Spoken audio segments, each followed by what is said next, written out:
Welcome everyone to today's webinar where you will have a chance to ask the experts and learn about how to prepare for disruption. And it's all about business continuity. Brought to you by the City of Mississauga as part of Business Continuity Awareness Week, today's webinar is part of a two-part series hosted by the Mississauga Business Enterprise Centre in partnership with the Office of Emergency Management.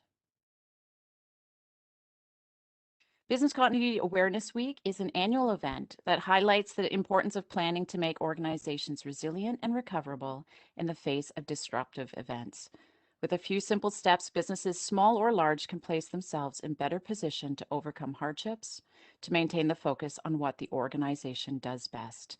So we welcome back our guest speaker, Abraham Binder, who will provide an overview of business continuity and then lead an engaging discussion with our two industry experts.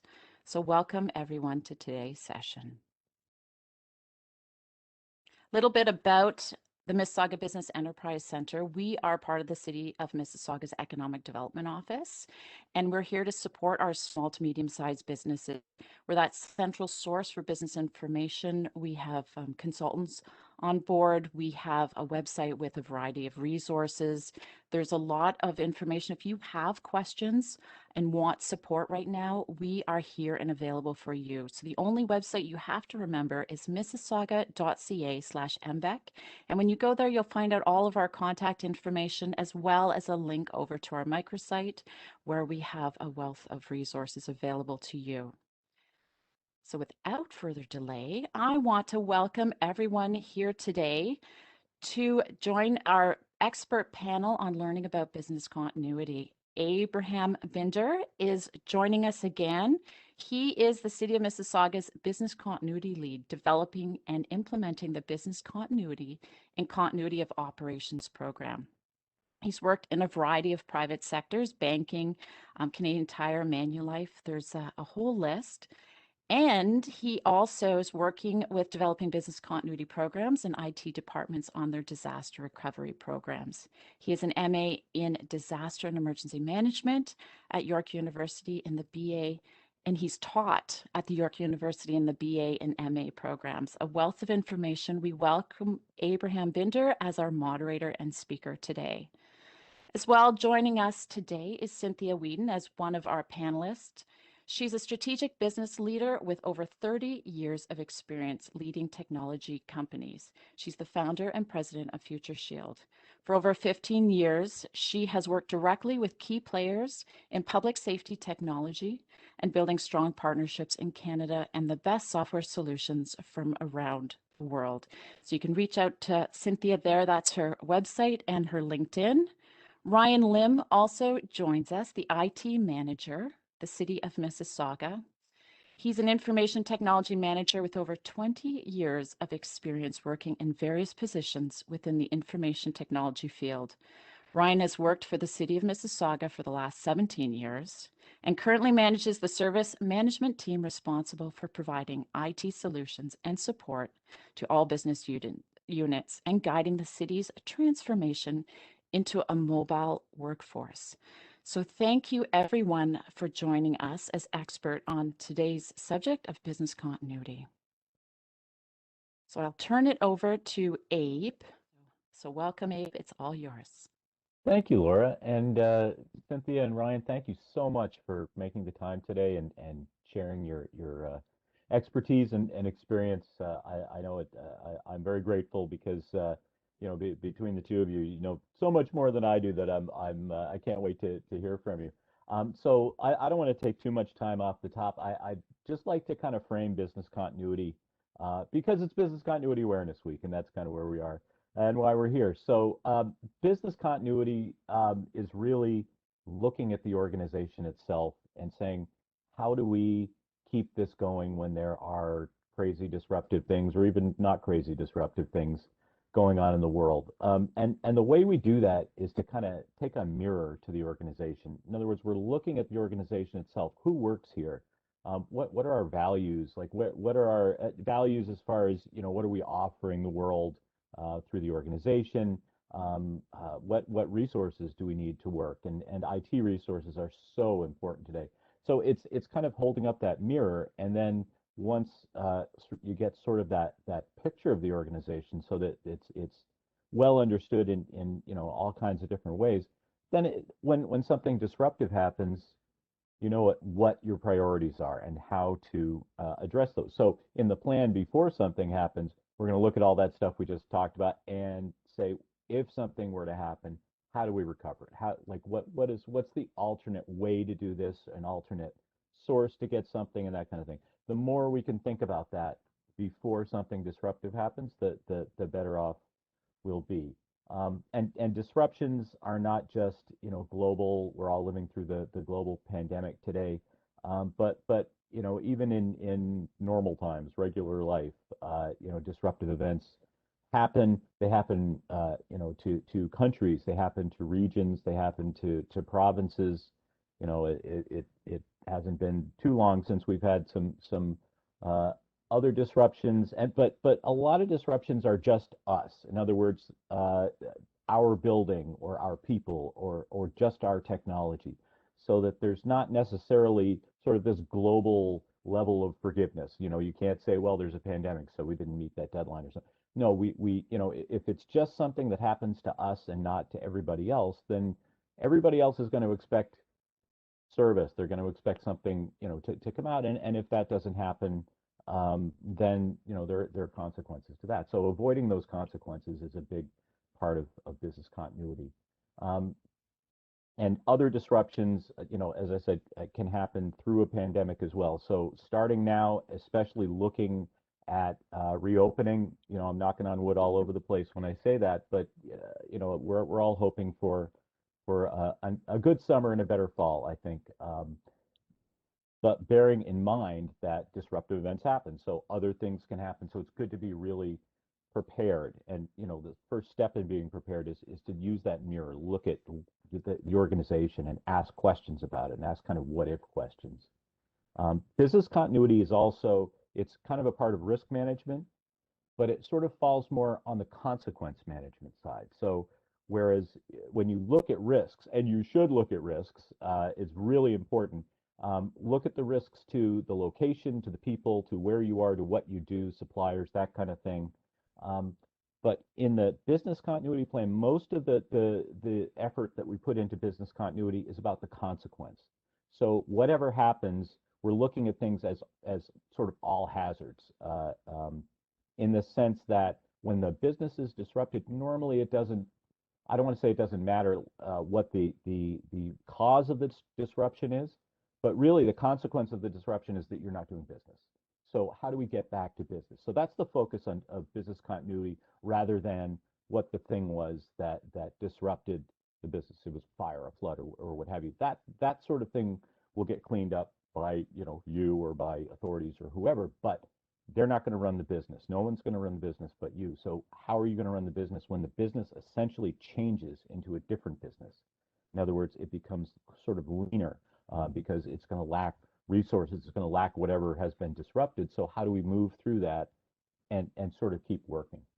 Now, fundamental to everything we do today is technology.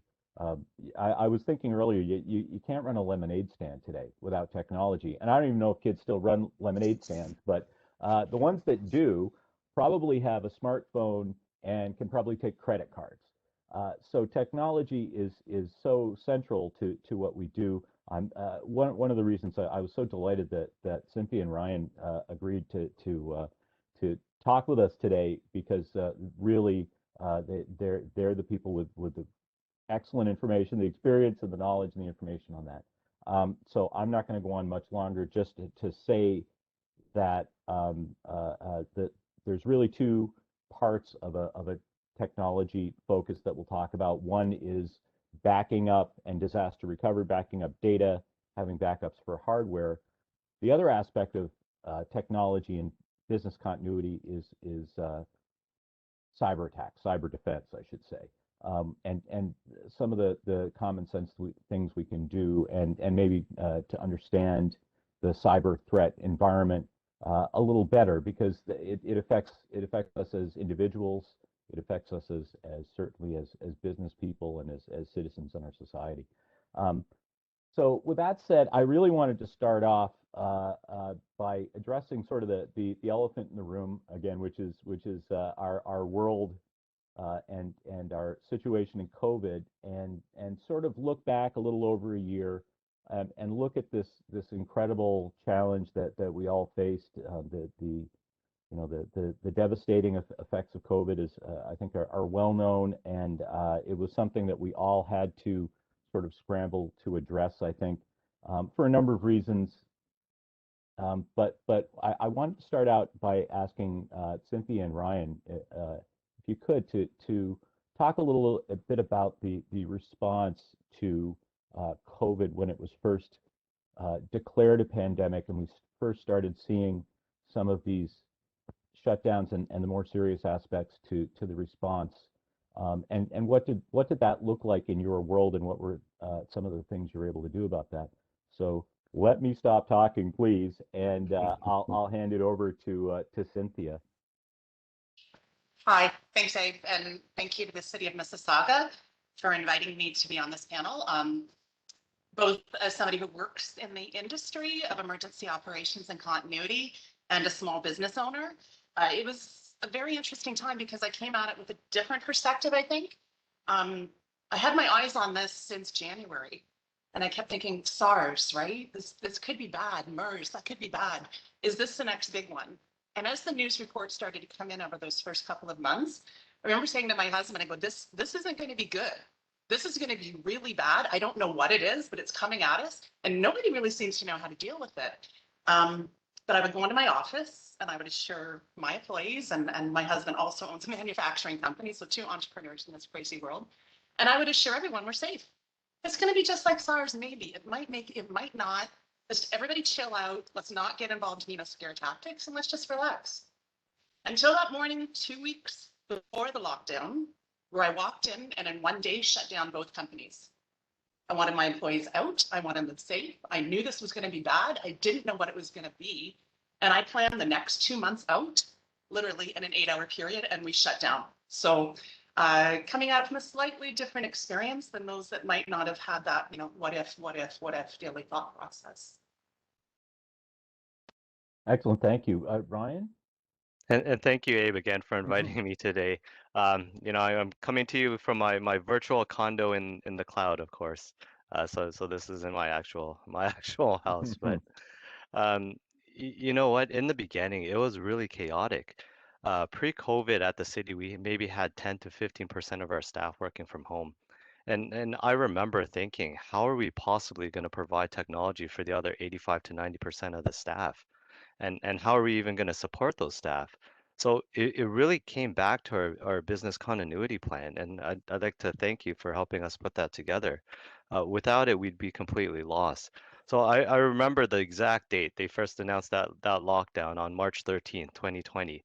I sent all my staff to every local business, every local computer store to buy as many headsets and mice as we could find. Because part of our business continuity plan was actually to purchase small peripherals from small businesses just in time. So we went to all our local retailers, and then we even got creative. We reached out to local businesses that provided services for electronic recycling to see what was available in terms of laptops, in terms of equipment. Um, and I'm proud to say that because of our business continuity plan, within the first week, all of our critical staff were up and working from home, and all of our services continued to run. There was no downtime for us at all, uh, and those services continued to run virtually in some form. And then even Mississauga, we were the first municipality in Canada to fully run a virtual council meeting. And, I think part of it was luck. To be honest with you, part of it was luck. We made investments right before the pandemic, investments in video conferencing technology, network technology, VPN. So these technologies helped us through the pandemic. And most of my staff are frontline support staff who have had to come into the office, and they've been in the office throughout the pandemic. But right now, for everyone else working in home, I think generally everyone's got used to working from home. You don't get as many meetings where people are telling you that you're on mute anymore. And I think that would be our next challenge to try to recover, and hopefully that happens soon, especially for the small businesses. Yeah, absolutely. Thank you, Ryan. And just for my part, I think we were looking at things in the Office of Emergency Management, as soon as, um, well, I should say as early as December, January. We were tracking it then and hoping for the best, but didn't get that result. But when in that time frame you were talking about, Ryan, that sort of March 13th, actually March 11th, we had a big business continuity meeting in the city and talked about some pandemic issues, and we actually passed around a pandemic plan of sorts. It was a plan that talked about a lot of things that we expected in a pandemic, some of the things that actually happened, and some of the things that didn't. But it was really helpful to have that sort of awareness among business users that, or and people who are part of the business continuity program, that these are some of the things, and again, some of the things were right and some of the things weren't. But here's some things to think about around the pandemic, and some plans to make, and that kind of thing. The other way the business continuity program in the city helped us was that part of doing business continuity, I mentioned priorities earlier. There's a bit of analysis that's done sort of up front to say that this part is more important than that part, and that kind of thing, through a very, sort of a fair apples to apples comparison process.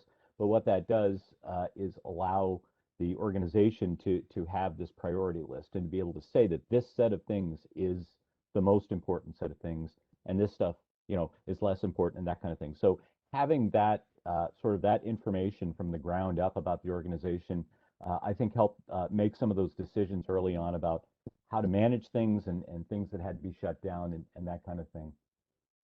So thank you for that. I am going to jump to more sort of things on the technology side in those two respects that I was talking about earlier. So um, let me start with backup and hardware, and just as far as day to day, or when to back up data, or how to source backup hardware and that kind of thing. Ryan, you were talking about it's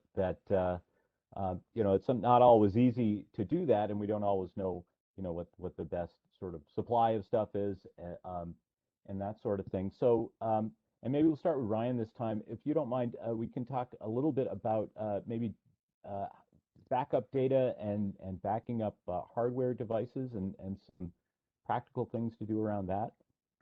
Yeah, sure, Abe. So definitely there's a lot of practical ways to do it for small and medium businesses. And you have pretty much two ways. So you could either back it up on premise, which would require hardware, or you could back it up to the cloud. A lot of people are backing it up to the cloud now, and the reason is because you don't have to manage or manage that extra infrastructure that most small businesses and medium businesses don't have. So in the city, we do a hybrid. We actually back up our data both to the cloud and on premise. So we have a disaster recovery site that we back up our data to. But for a small business, you could look at getting a network access storage, or a NAS, to be able to back up your data, and that could be done automatically through Windows 10. Or you could look at cloud services. Microsoft offers some cloud services, in Cisco, especially for small businesses, where you could automatically back up your data to OneDrive or to Google Drive, or those types of services. Um, and that's really important because uh, every day at the city, we have staff lose their data on their local PCs because they didn't back it up to the network, and I'm also guilty of that. You never know when your laptop will die, or when there might be a cyber attack and you lose your data locally. So it's always important to have a backup. Yeah, thank you, Ryan. And you mentioned a NAS. What is that? Yep. So all it is it's a small box with hard drives in it, and you could use that as a storage device. Okay, great. So is it if you're saving things locally, or using the cloud, can you use like a USB or something, or is that not a good idea? So ideally, we don't recommend that people back things up to USB because number one, it's easy to lose, and number one, anyone could just take it, and they're not usually encrypted unless you buy a higher end USB drive. So normally we would suggest for people to either back it up to a cloud or back it up to a network local storage, local network storage that they can manage and they could apply security on. Yeah, I can kind of see that. It would be tough to lose a USB stick and lose all of your company's data. That would probably be a bad day. Yeah, I think we're all guilty of using the Excel spreadsheet on the local computer and storing data there, important data. I'm terrible for that myself. I have to remind myself all the time to back everything up to the cloud and everything. Mhm. So Cynthia, for Future Shield, the data and hardware, when you look at backups for that sort of thing, what's your view on that? Well, I mean, Future Shield is truly a small business. There's only 3 of us here when we are able to come to the office. Um, I have 2 of these. You know, I come from the generation where you put your insurance papers in the freezer. Um, one of these is always with me or in my home. The other one is here to back up and it just constantly switched out. My thought has always been pre-pandemic, the biggest risk to my organization is fire. And I always think, what if this place burns down? How will I recover?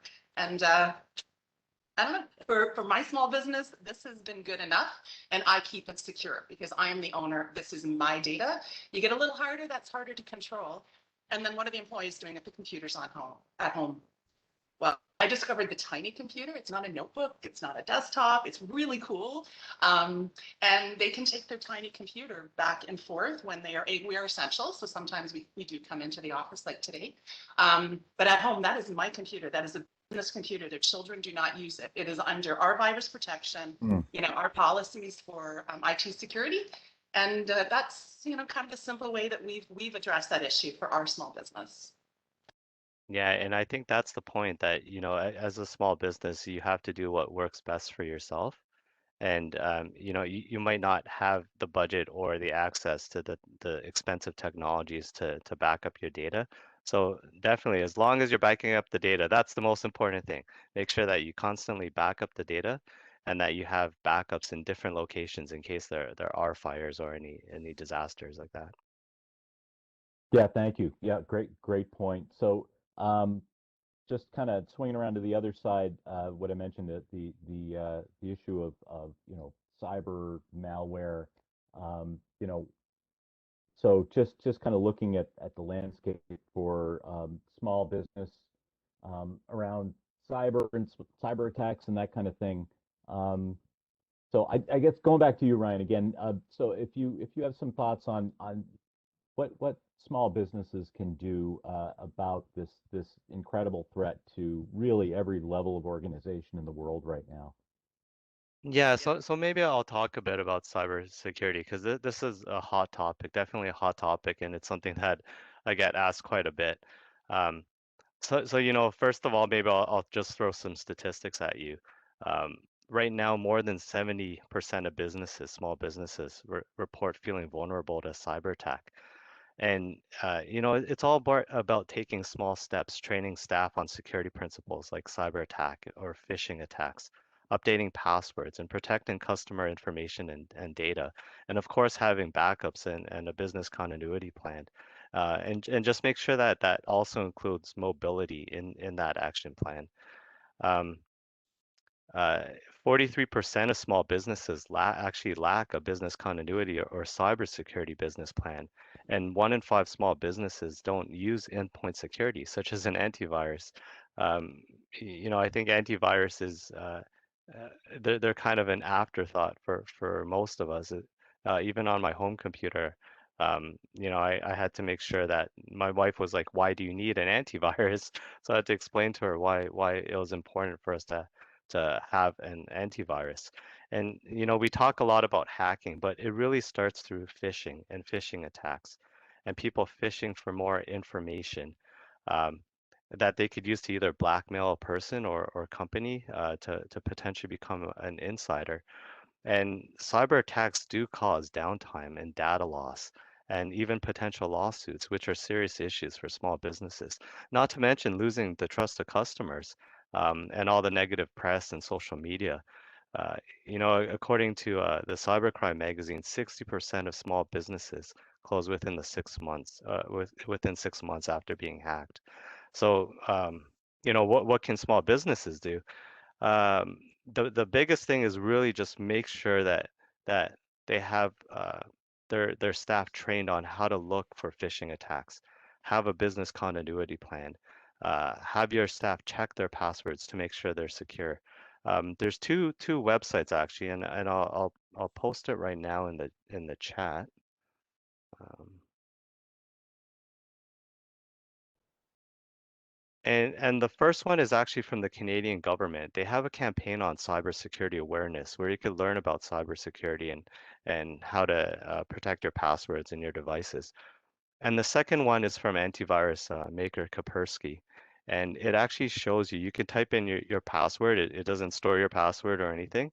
And it just lets you check whether your password is strong or not, or whether they recommend that that you change your password. The other thing you could look at, there's an organization called PCI Security Standard Council, which of course focuses on the payment card industry and best practices. So I'll paste a website there. So that's something that you can look at. There are guidelines on how to keep your e-commerce safe. And they recommend things like installing a firewall. Don't use vendor supplied default passwords. Always change the default password on pin pads and devices. You know, protect your card holder data. Don't store it in an Excel spreadsheet. Um, and make sure that your payment processor encrypts their credit card data. Use the antivirus program, and make sure that you restrict the access to cardholder information to people who absolutely need to handle it. And of course, have a policy for handling e-commerce transactions, similar to cash handling policies that many companies have. So I think that that's a step, and really you just have to treat security as an investment. Look to implement those security measures early, because one of the most important assets for small businesses are customer data and trust. So it pays off in the long run for a small business to protect those two things, its customers and its customers' trust. Hmm. No, thank you. Thank you, Ryan. So Cynthia, the cyber world, I know you deal with that as a small business person and as part of what you offer. So if you could help us with that, please. Absolutely. So I might be termed a very abnormal paranoid person because I am. So I go to the extremes here. I have one database that is only accessible from within the office because of the content that is in it. I actually turn that computer off when I leave. I don't want it anywhere in the internet. I am not completely paranoid. What else scares me is what could happen to those computers at home. I mean, our employees are great, but what if your child did decide to get on it? And probably no harm, no foul. We have enough protection, but that data on the go, right? Those things you can't control. And quite frankly, the hackers know that home workers are prime territory, right? Absolute prime territory. It used to be trying to get through our cell phones and that mobiles that we were bringing into the office and the USBs.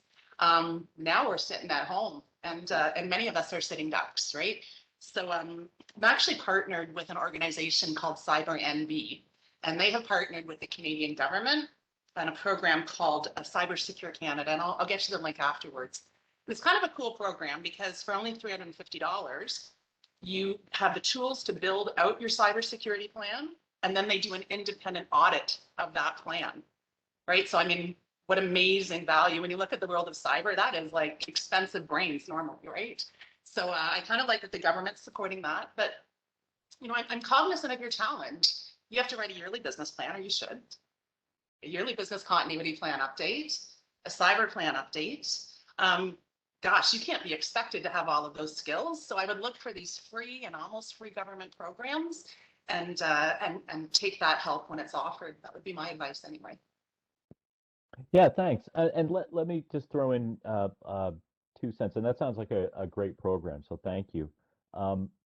So one of the things I think Ryan mentioned was phishing, and that's phishing with a PH. So just to add to what you were both saying, um, uh, that is really the vector. I think it's more than 90% of malware and hacks have come through phishing. So in this day and age, how's that still possible? Everybody knows about this stuff now, right? But there's different types of phishing, and one of the really effective ways that the bad people uh, hack us is to use something called spear phishing.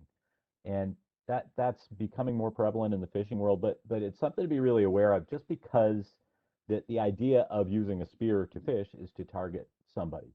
So what is happening more frequently now is that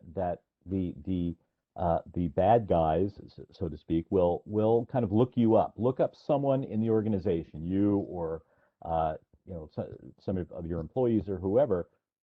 Look them up on social media, look at their Twitter, their Facebook, or what have you, learn what they can about them, and then the phishing email, the bad email that comes in to try and get people to click on a bad link or to open a document that will launch something that's not going to be good for the organization.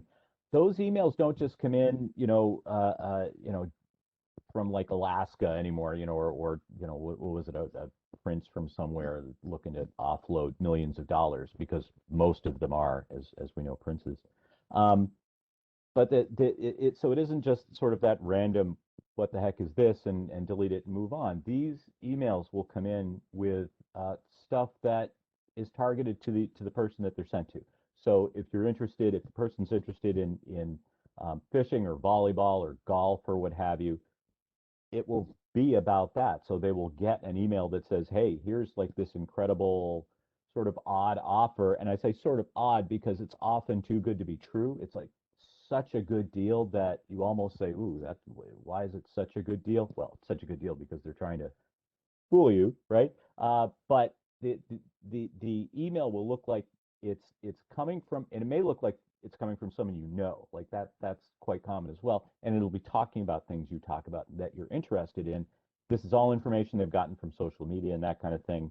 Um, and that will convince someone to click on a link. And I think that the statistics, and these are not this year's, this is from a year or two ago, but the percent of people who actually click on phishing links is actually increasing, and it's, I think, largely due to being so much better targeted today than it has been in the past. So just And then looking at, yeah, just to please, quickly jump on please, yeah. top of that, Hmm. Abe, it's actually it starts with social engineering, and that's the Hmm. term that they use. And 90% of attacks actually start with social engineering. So I can go on your social media and I could understand what your interests are. So if I see, for example, you bought a new shirt, I could send you an email or I could call you saying, hey, that's a really I'm calling from the t-shirt manufacturing company, and we thank you for buying our shirt. Would you like a free set of socks to match your shirt? All you have to do is provide me your name, address, and all of that. And once they have that, then I could call you the next time and say, hey, I just want to call you to confirm that this is your address. Do you mind providing, also confirming your credit card information or something? So, they really build upon that. And myself, I actually don't have any social media, and that's part of the reason why you have to be um, cognizant of what you post on social media, and just be aware that if you're targeted, just to try to be aware of those attacks and just question, um, is this too good to be true? Does it make sense? Why are they suddenly offering me a free vacation, or why is this prince contacting me with $1 million locked up? So, I think it's really the awareness and just ensuring that your staff are aware of these type of attacks. Thanks, Ryan. And building on that, we have a question in the chat. How do we suggest organizations educate staff about malware and phishing? There are generational differences in technological understanding, and spear phishing targets successfully, or spear phishing targets older individuals which is, yeah, I can see that that may well be the case. And I think that's a really interesting question around generational differences. Cynthia, do you have a view on that? And that's not for any particular reason. It's just you were next. Thank you, Abe. Generational issues. Well, I guess I work in an older environment. We are all of, I guess, an older generation, they would say, but we're technologists, so it's quite different. I know that the OPP has some good resources, PowerPoints, presentations. I'll try to look up a link and get that to Laura afterwards that you can share that are written in basic human language. If your organization has more employees, there are also programs that you can bring in that really analyze your security posture as an organization based on the cyber training of your employees, right? So there's kind of tests and skills, and you get a beautiful dashboard, but maybe that's a little too big for smaller companies. But I'll look up some of the police resources. They're great. They're PowerPoints. They're easy to understand, and they're free. And I'll work at getting those to Laura. Thank you. Ryan, have you Yeah, so experienced anything? Yeah, please. yeah, so definitely, a lot of my staff are younger support staff, so they're called the social media generation, of course, posting their lives on social media and Twitter and Facebook and YouTube. But that first link I posted, getcybersafe.gc.ca/en, that is a good start. It'll show you and your staff how to secure your account, so how to secure your password, your social media, how to secure your devices, and how to secure your connections. And it even has a video there about phishing and not getting reeled in. And there are a lot of online resources on how to prevent phishing. And it's true that the spear phishing targets older individuals, and it's really the social engineering and the phone calls, the cold calls. Um, for the younger generation, it is mostly about social media and offering products and things like that. So it really is important to have your staff knowledgeable and really question things. If they're not sure, they should always have someone to go to just to confirm, does this make sense, or is this a phishing attempt? So I think that's the main thing, that we're all in this together no matter what, and really ask those questions. If it doesn't make sense to you, or if it seems fishy, to ask questions to anyone, friends, managers, supervisors, anyone available. Mm-hmm. No, that's a great approach. Thank you, and thank you, Cynthia. And to just to check too, to ask those questions if something comes in, have people have the awareness to not click right away and to ask the question. One of the things about business continuity, sort of in general, is a culture fit. So I think that's part of the question around generations and that kind of thing, and sort of knowing your staff too. And so Ryan, you said your staff kind of skews younger, so you have sort of different challenges. They have an understanding of sort of that social media world that certainly I don't, and some older workers, older employees wouldn't have. So you've got sort of that culture of the staff that you have who are performing these duties, but also the people that they're out supporting in the rest of the city that might be multi-generational. So your challenge for the culture is really to fit that cyber awareness and business continuity awareness and that kind of thing into that kind of culture. And Cynthia, you were talking about sort of a different cultural issue, with a small business and understanding who your employees are, and that's a big part of business continuity, is to say these are the people, not just among skill sets and experiences and licenses or what have you, but to kind of have that general understanding of who well, or even knowing the people, right? That's really important. So who they are and what their level of comfort and experience is and that kind of thing. So but yeah, having that cultural fit can add to that cybersecurity, can add to all kinds of things. So before we move on from technology a bit, I just wanted to follow up on one thing, which was kind of on the hardware side.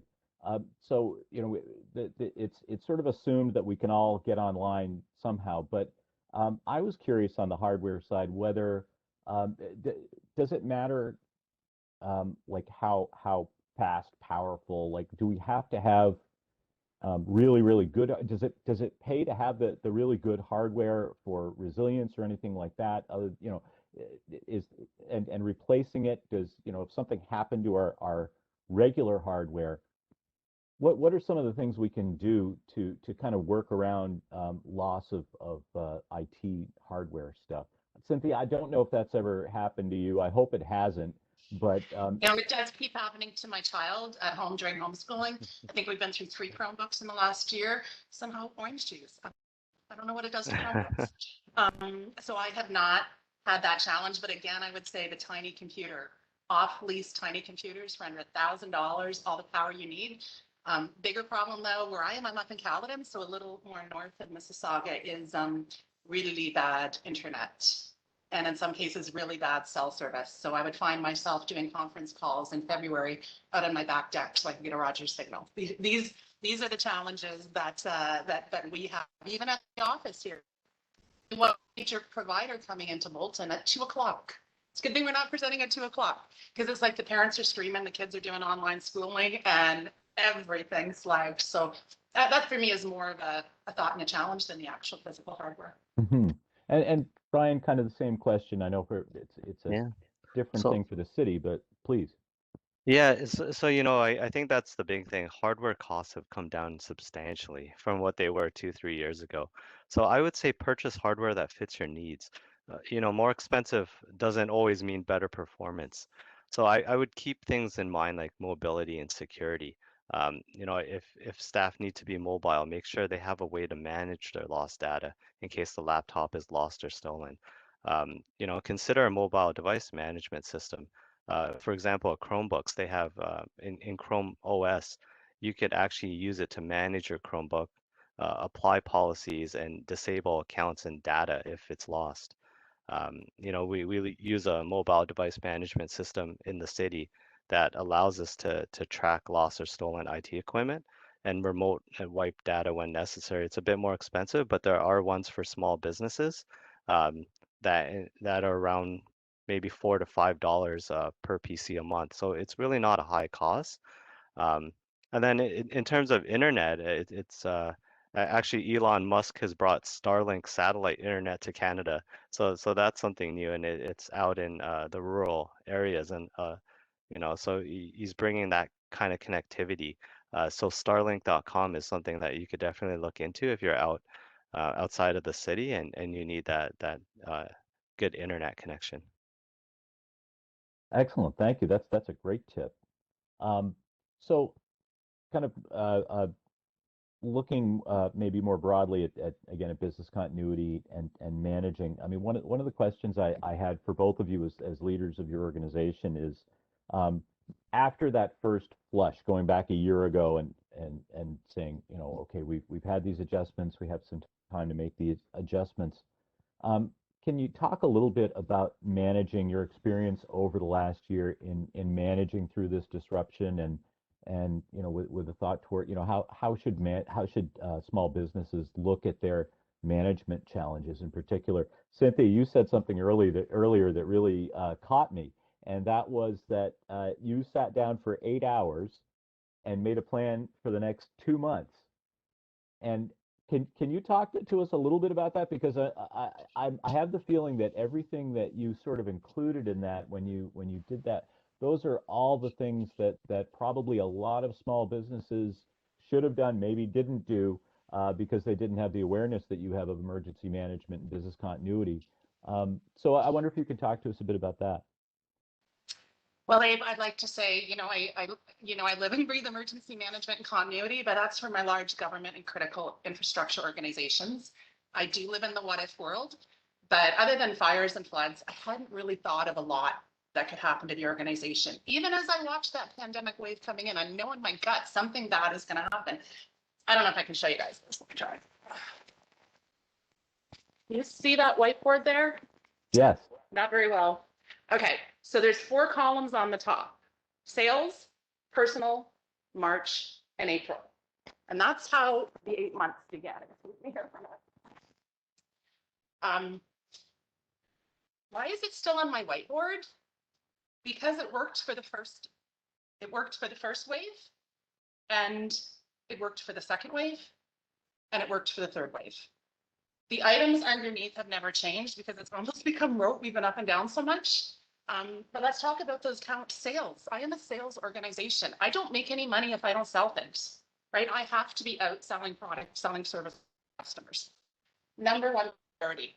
So I had to look at all the deals that were coming in the next 2 months, contact those clients, letting them know remember, lockdown hasn't started. It's not March 13th. I closed 2 weeks early, two Wow. weeks before I had to.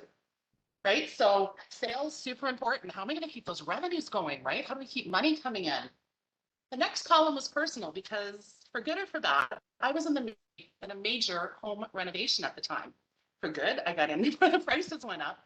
For bad, it's like, shoot, right? Now I've got to manage that. And what's happening with the rent? It was in the big hole in my garage. Like, my personal life, because I'm an entrepreneur, our life is intertwined with our business. My husband, remember, too, shutting down at the same time. The next two columns are March and April. A lot around payroll, tax, HST, WSIB, corporate tax, APAR. In each month, what were the expectations we would have done had we been open in March? And then in April, once again, source deductions, payroll, corporate tax. Backups are on the list. And plants, water my plants. So as crazy as it sounds, I haven't wiped that board since wave one because the details are different, but I follow that process every single time. And right now I'm quite sentimentally attached to it because that's my plan. That's my business continuity software, Abe. That's it. That's what I have. So that's life of a small business. Yeah, wow, thank you for that. And it's interesting that it's remained relevant to some extent throughout the entire disruption, where those are the important elements in your world, in your business world. And and because this is a kind of a fundamental with business continuity as well, where you identify those really fundamental things that have to happen. And as the business owner, you know those better than anybody else in the world. So how can you sort of you know take that whole picture and pare it down to what you need to do now, what you'll need to do next? That's brilliant. Thank you, Cynthia. So same question to Ryan. You've been managing your organization for the last year. Obviously, not a small business per se as part of the city, but what's been your experience in as a manager through this disruption? Yeah, so I'll talk about it from two perspectives, from a personal perspective and also what we've had to do at the city of Mississauga. So I think the biggest thing is that everyone's had to adapt really quickly to all this new technology, and it's a bit of overload. I think people have got used to it now, but initially, for the first couple of months, it was a bit overwhelming to, have to connect virtually and to the cloud and join all these web meetings and making sure your mic's working, your video's on, and all these things. And you wouldn't be able to have those little cooler conversations with staff. So just having a way to connect with them. Personally, my 80-year-old parents even had to learn how to FaceTime or Google Meet to be able to connect with their grandkids.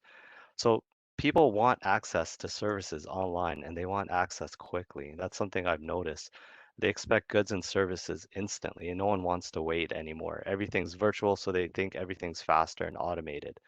Um, we had to leverage and people have had to leverage Zoom, WebEx, Skype, even WhatsApp, and video conference technology to have these quick touch points with their staff, and that's what we've done.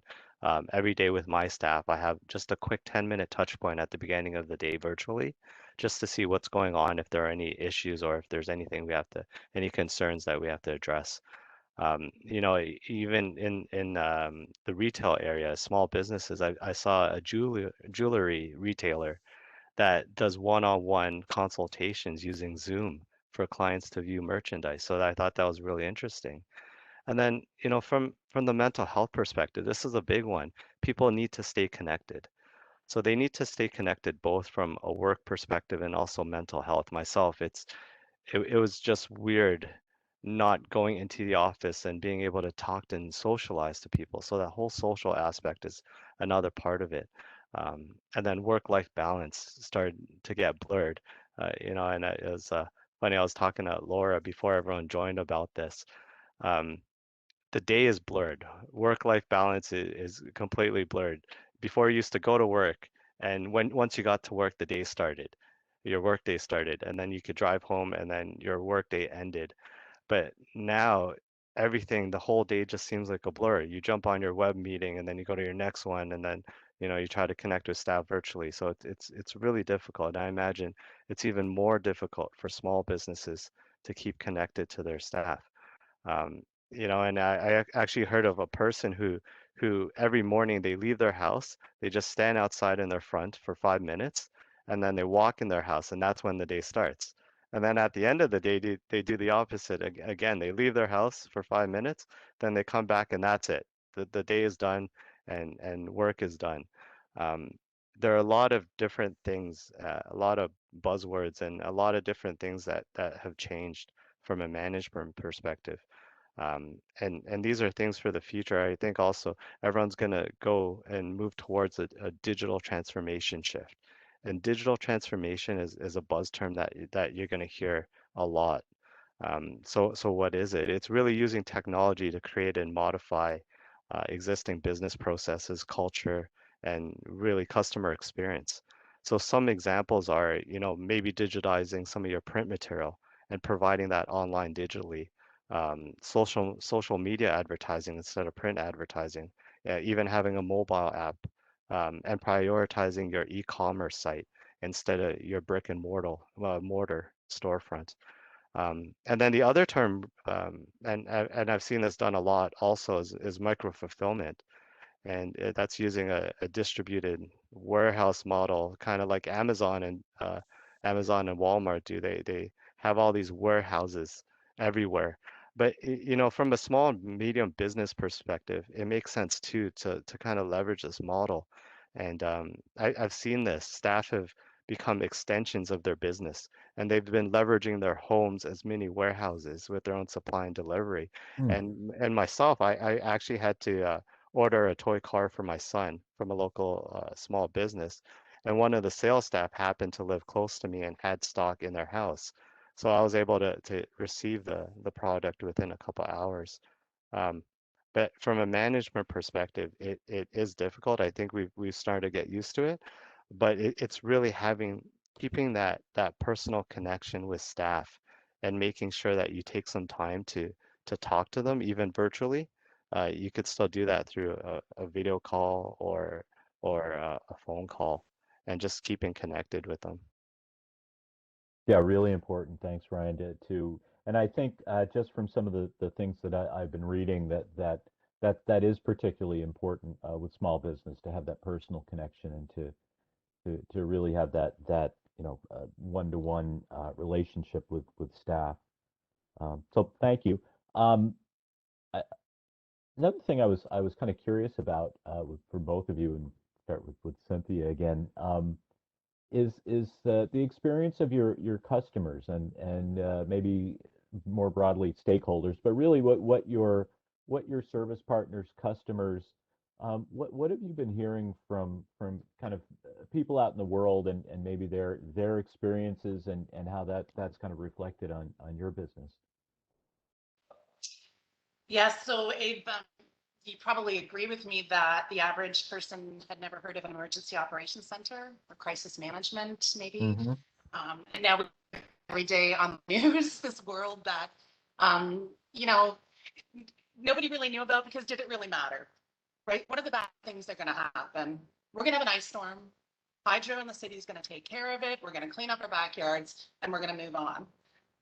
Are we going to have a 1 to 2 year outage? Is that even within this potential, right? I'm getting off track. Go back to your question, Abe. With all my Oh, customers, of yeah, course, yeah, I'm yeah. going off track. So for me, when my customers are in crisis, I have a lot of empathy for people. I work with people like Abe. I know what they're doing when they're sitting in that emergency operations center, and I know they're working 24/7. You know, my best friend is the VP, I'm sorry, the director of HR for Public Health Ontario. She has not stopped working, literally, beyond her hour, beyond anything, to just try to keep lab workers hired and keep the system running right underneath of it. My clients, I can tell you, you know, even before COVID, I just stood up the province of Alberta and their emergency operations center. And I remember one of the commanders saying, hope this isn't going to be a bad fire season. We don't need a bad fire season. We're just getting. And then about 2 months later, Fort Mac lit on fire. And I was in a restaurant, I started crying. My husband was like, what is wrong with you? I'm like, Fort Mac is on fire. Like, and I could see the faces of the people that are grinding through this, trying to help us. For me, I couldn't call my clients. I waited for them to reach out if they needed something. You know, I would communicate about different COVID dashboard things they could use. But I'm not going to call the community emergency management coordinator in the EOC the last person they want to hear from. On the other hand, I made myself available for those who wanted to talk or needed just to have a laugh, pretend, just needed to go somewhere else that wasn't COVID. Because quite frankly, the last year has been a lull for us too. Even on a hot industry, you would think this is so hot, I should be making millions of dollars right now. Everybody's too busy, right? Everyone's too busy to adapt and change. Now, I believe in a couple of years, this is going to pay off for future show now that people understand bad things happen. But for me, I haven't been working 40 hours a week. But when I am there for my clients, I'm 100% present and empathetic because their lives have been really, really hard too. So anyway, that's my story. Oh, thank you. And I feel that as well. For the people that I've dealt with and that kind of thing in the world, it's really it can be hard when you're when you're sort of in that emergency management support role and you're there to help, but people are sort of already in it. So same question, Ryan, just what are you hearing from your clients throughout the city or more broadly in maybe other municipalities or what you're hearing? Yeah, so there's I'll focus on it from two perspectives again, from what I'm hearing at the city and also myself as a consumer, what I feel. I think really the focus is now is going to shift on recovery. And at the city, that's what we're starting to talk about. How do we recover? And people are wondering, especially staff, and everyone's wondering, how do we get back to that normal? And what does the new normal look like? Can we go back to the way things were before, or is there going to be some kind of hybrid? And I truly believe that small businesses will definitely come back strong because people want that personal connection. And what I've been hearing is that people want to be able to access services online on their phones quickly. They want an app for everything. If there's not an app and it's not easy to do, they won't do it. And that's why I think people are starting to be driven to Amazon and even Uber Eats and some of those services because it's so easy to pick up your phone and order something and get it fairly quickly that people expect that service nowadays. They expect goods and services just instantly, and no one wants to wait. We've been reliant on technology for the last year and a half now, that everyone expects things instantly. They expect e-commerce to just happen. If you want to connect with someone, you would just virtually call them. So I think those things are here to stay. E-commerce, the majority of business going to e-commerce, virtual meetings, and work from home. Those are things that are here to stay. And it's funny, I saw on the CBC the other day, I think it was a survey from the Canadian Institute, and it showed that I think it was around 70% of people wanted to continue to work from home. And 40% of people said they would leave their current jobs if they didn't have the opportunity to work from home. So although it's been a struggle, I think people really like that work-life balance, especially with kids at home virtually doing school and things like that. People appreciate the ability to work from home. So I think the challenge is going to be this big culture shift. There's going to be a huge shift of people trying to get access to technology and do everything online. And even for small businesses and medium-sized businesses to pivot and retool and focus more on their e-commerce. Shopify, one of the biggest e-commerce sites, they got rid of their physical offices in Toronto, and they actually offer perks like $1,000 stipend And they also offer the ability to work anywhere in the world for 90 days. So I think there's a whole culture shift about working from home. Before, the culture used to be you come into the office, this is your workplace, this is where you work, this is what you do.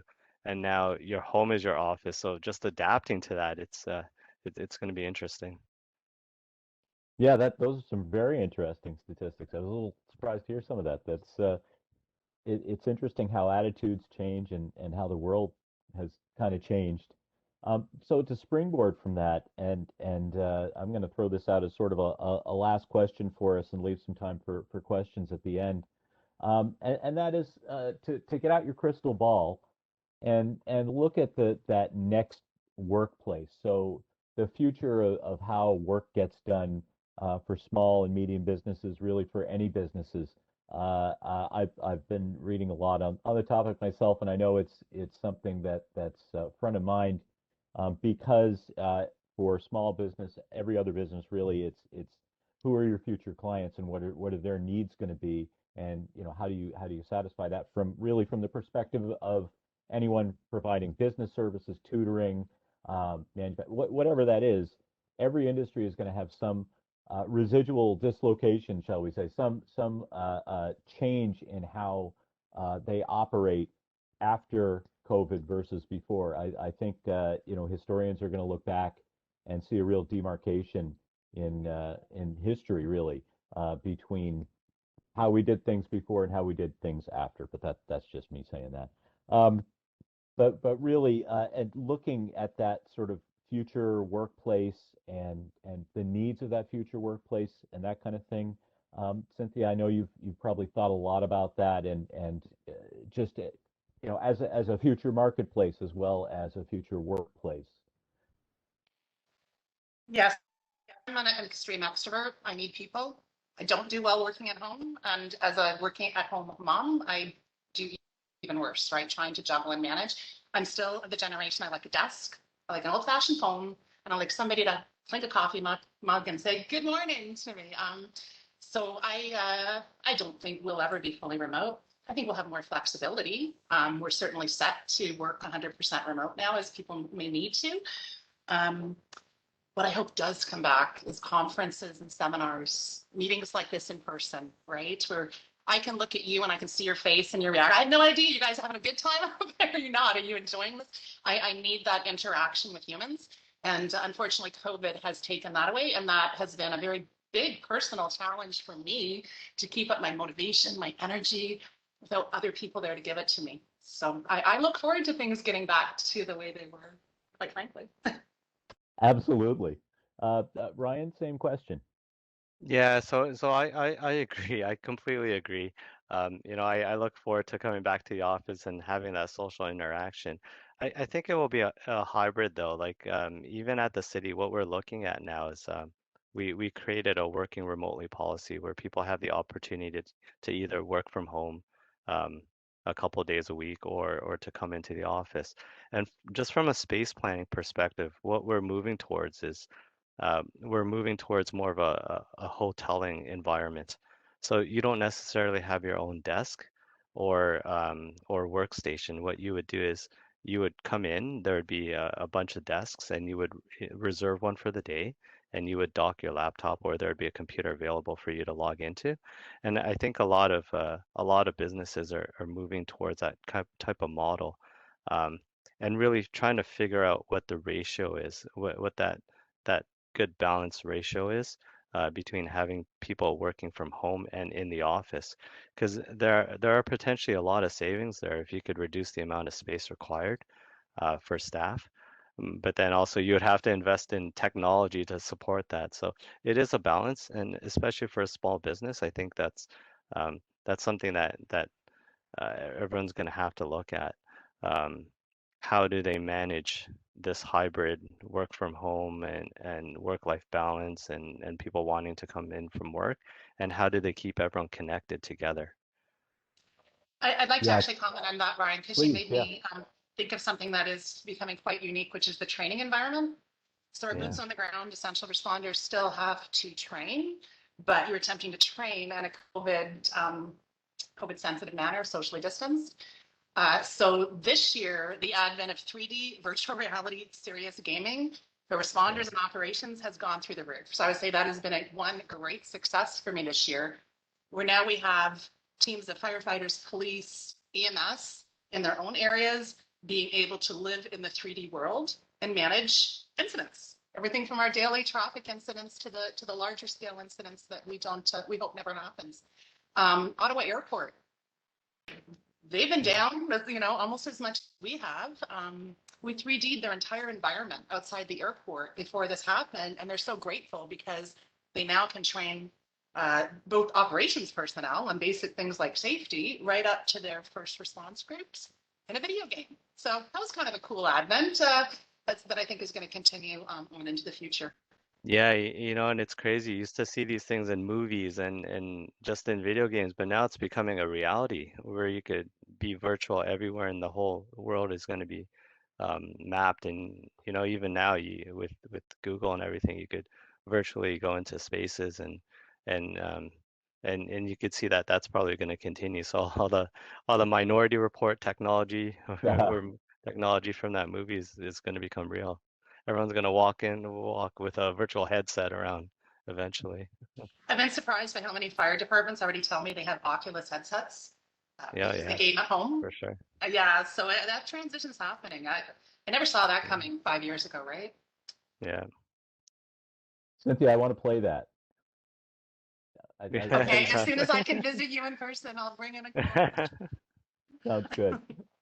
It's funny you mentioned conferences too. I actually attended a week-long conference in April. It was the DRJ conference, one of the biggest BCP conferences.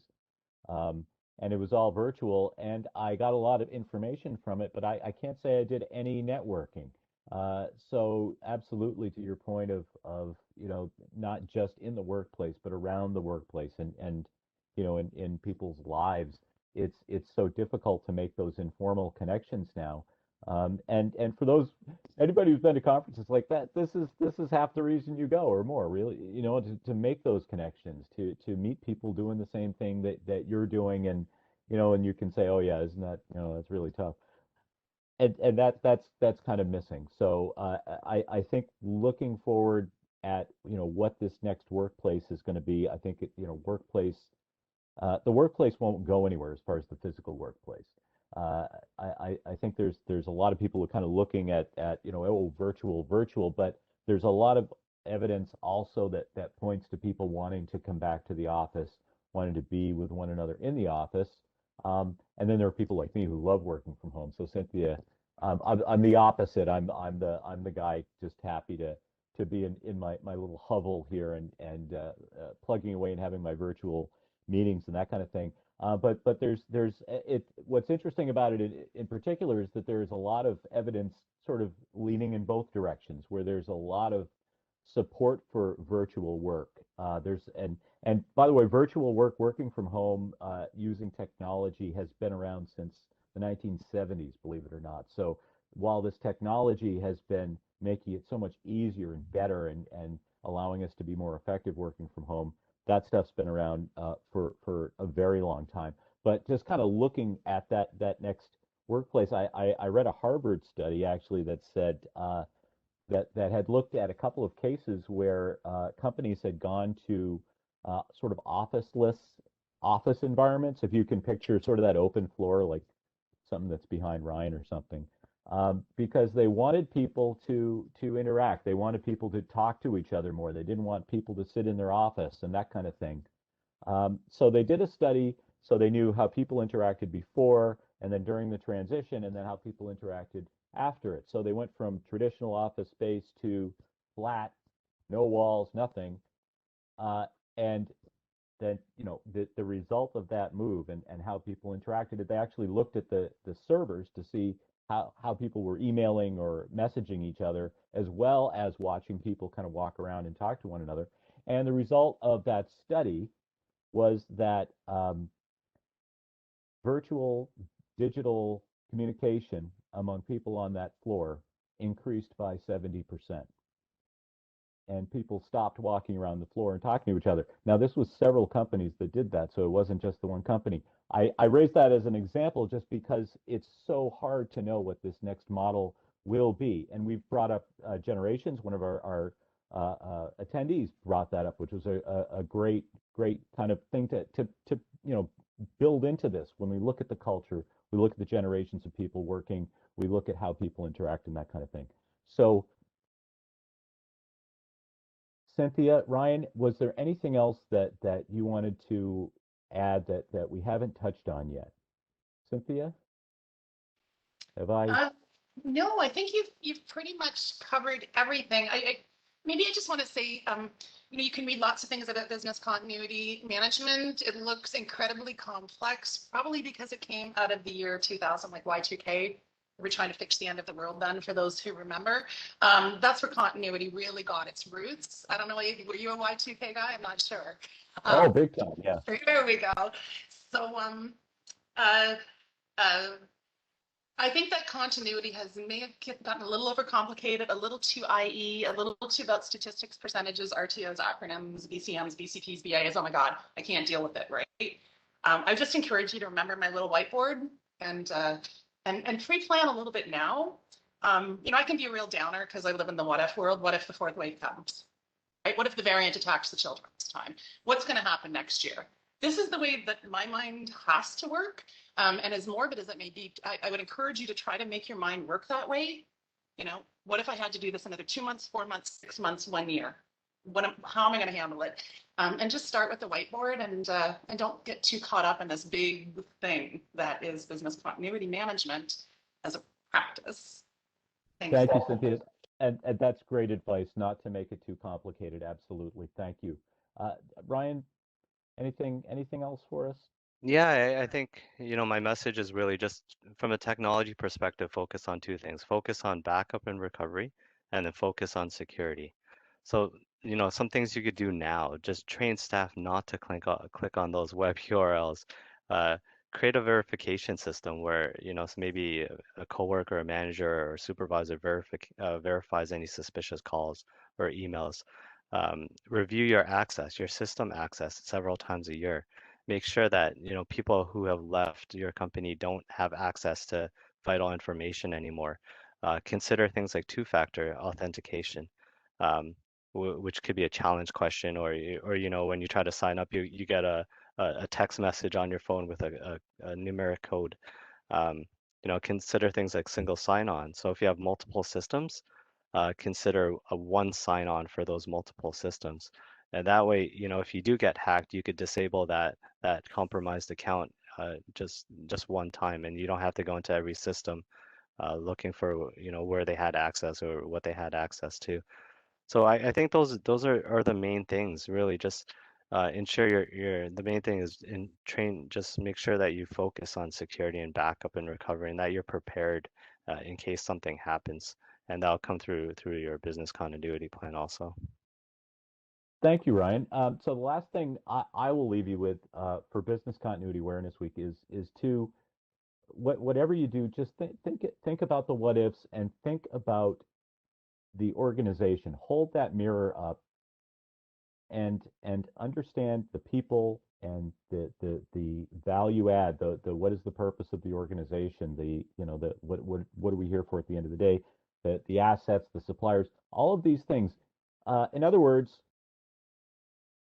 try to make Cynthia's whiteboard for yourself, because I think that was and Cynthia, I've never seen that before. I think it's just really impressive, honestly, and what a great approach. That is the approach that I think would do well for virtually anyone. Just because you're putting your arms around the value of the organization. What do we have work in progress? What do we have to sell in order to maintain our cash flow? What's the status of employees? That kind of thing. There's terminology all over the place in business continuity. There are ways to understand it. There are ways to break it down. A lot of that terminology and a lot of that technical stuff comes from very large organizations. I first did business continuity when I was working for the Royal Bank. We had 60,000 employees at the time. It's probably bigger now. and every one of them was in a business continuity plan. But if you can imagine a business continuity program that has 60,000 people in it at every level of the organization and that kind of thing, that's why the complexity comes into it, is because business continuity started big. It started as the big banks and that kind of thing, and has sort of entered society, for everyone else at this point. But it's sort of carried maybe that baggage of being overly technical in some ways, that kind of thing. It doesn't need to be. If you can break down and look at your business the way Cynthia did, and understand all of those moving parts, and then think, okay, if any of this wasn't here, what would I do about that? What are the things I would do? And then talk to people, talk to your staff, have people, tell you what they know about it and what they think about it, because you'll get some really good perspectives that way. So I think I'm pretty well finished there, and I'm just going to ask Laura if we have any other questions that we can attack or answer. Well, Answering is better than attacking. that's great. And just a reminder, I don't currently, but please put them in the chat and we will answer those for sure. This was really interesting because, as you know, we deal with small businesses all the time, every day, and it has been what you have said has been really interesting to support them through these challenging times, because it's been hard. And as the digital marketing person here, trying to teach them pre the crisis on the importance of transitioning and getting your brand online, to now all of a sudden going from it's not that important to quick, I need to learn it overnight. And it has been a challenge. Those that had already started found it easier. Those that hadn't any online presence, it was a challenge for them. So that's just from a marketing standpoint and an e-commerce standpoint. But Ryan and Cynthia, to your points too about technology, it's just having the actual hardware and the infrastructure and the mindset to go virtual has been a challenge. But they do know, like everyone, is that we are here to support them for sure through this transition, through webinars such like as this. And we've had to transition as well. All of our seminars were in person. I had just started to pilot webinars. So when it hit, we instantly, and I had the pleasure of leading this to go take all of our in-person to virtual. And there was a lot of challenges, right? Like all of a sudden we had to have all these webinar accesses, privacy, legal, all of those things are things that people don't think about too. But the benefit of some of this that we've found is that now our accessibility went way up. People could join and still be at home with their family. We have people from all over North America and beyond, actually, accessing some of the information that we've been able to share. So that is the benefit. So I am like you guys. I hope to still keep this because of those reasons, but I'm looking forward to conferences and seminars and those informal opportunities, because we know that's where the networking is sitting over a coffee, right? Hanging out at the side of the building where you're having a lunch on a patio somewhere. And so many of those valuable things, though, is still a challenge in the virtual world, that I'm looking forward to having that hybrid option. So again, if there's any questions, let me just open up the chat. This was really, really informative. And I love the fact that business continuity, I know, having the pleasure of working with Cynthia in the past and learning about it from a really big standpoint, but now seeing the application for our small business owners to actually simplify it. And if anyone has missed Abe's session on Tuesday, we have all the templates and guides and things to create a small business plan. And the webinar recording will be up soon for both of these, and I will send that out. So if you're thinking of putting together a small business plan, it's business continuity program, Abe has some information that is really helpful to fine tune it, and then take Cynthia's really cool whiteboard lesson is really great. And I hope this conversation continues as we bring this topic down to our small business owners. I don't see, my chat is not behaving, but let me just double check. I think we're good. So if there's not any questions You guys, or if there's anything else you guys I want have to a former mention? student that said hello to me, so and I welcome that. So I thank you, and I'm glad you were here. Sorry, I'll hand it back. No, that's great. And you know, Ryan, too, talking about all of these backups, of course, I have been one of those people that forgets to back up. And I know with technology, it's and business planning. So business planning, this has to just be a layer on top of your business planning. Use your calendar.